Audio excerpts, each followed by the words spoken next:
Lasema zingatia muda ujue waja wewe. Mimi sina muda kupoteza, waelewa vizuri wewe. Sikiliza bana, mimi nimekutoa zangu kule kwenye nanili zako kule, nimekuleta hapa kwa mambo maalum, umeelewa bana? Wewe ni mtu mzima bana, usinisimamie kama kinyago cha mpapule, kama hujui kitu ambacho nakuja kufanya humu ndani. Waelewa kabisa wewe, liangalie kwanza. Mimi mwenyewe nimekosea kweli kukuchukua wewe bwana.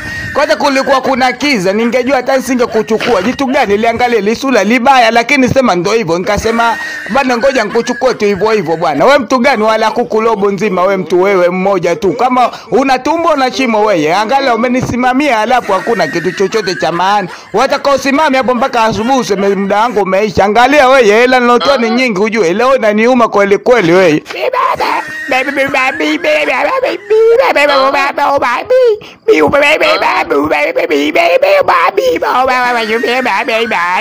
Tuba walai, akia Mungu wala sikujua kama wewe ni bubu. Lakini mbona umekula? Bubu anakula. Wewe mbona umekula? Chipsi zangu umekula na kuku. Kwa nini usingesema kama hivyo unaposema bana? Sikiliza bana, tusipotezeane muda ujue. Hela yangu umekula nyingi wewe. Sikiliza, hela umekula nyingi, leo inaniuma ujue.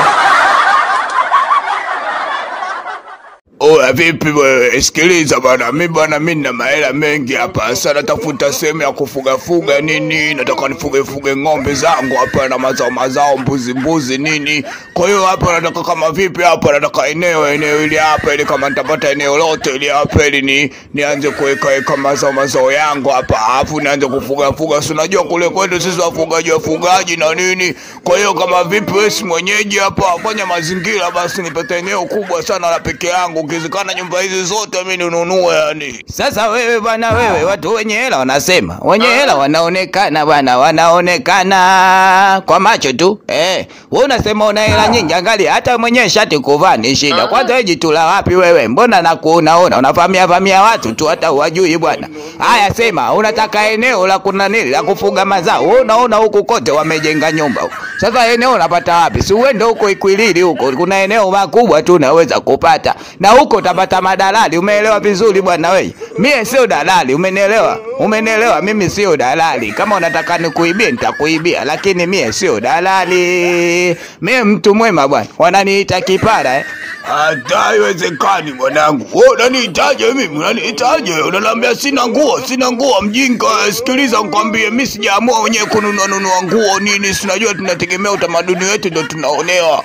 Hapo iko kuuliza kwanza, wala Masai wala hawana uwezo kununua nguo sio nao, lakini sema mbona wanavaa vile si utamaduni wao. Wewe sikiliza nikwambie, mimi nataka eneo, utake ustake utaninunulia eneo tu na hela nakupa sasa hivi. Usiponinunulia na yani utanijua mimi ni nani. Nazana wewe mwanangu, nazana wewe, unijui vizuri. Uko polini na nilitamjitu la misitu. Mijitu la misitu kweli yenye milaba yote ni shauri yako.